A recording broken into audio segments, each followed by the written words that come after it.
My grandmother always drank her coffee like this.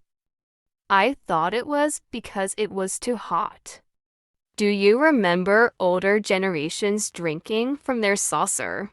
Then today I came across this poem that made me feel there was symbolism to the coffee ritual.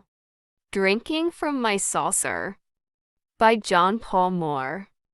I've never made a fortune, and it's probably too late now.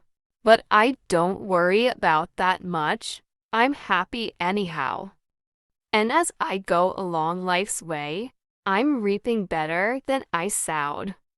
I'm drinking from my saucer, 'cause my cup has overflowed. I don't have a lot of riches, and sometimes the going's tough. But I've got loved ones around me, and that makes me rich enough. I thank God for His blessings and the mercies He's bestowed. I'm drinking from my saucer, 'cause my cup has overflowed.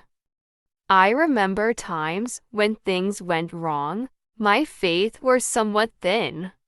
But all at once the dark clouds broke, and the sun peeped through again.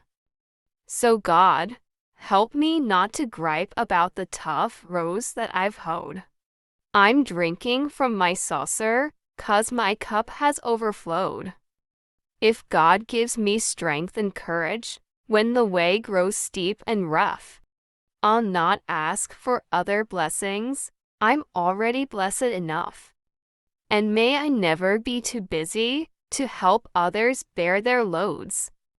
Then I'll keep drinking from my saucer, 'cause my cup has overflowed.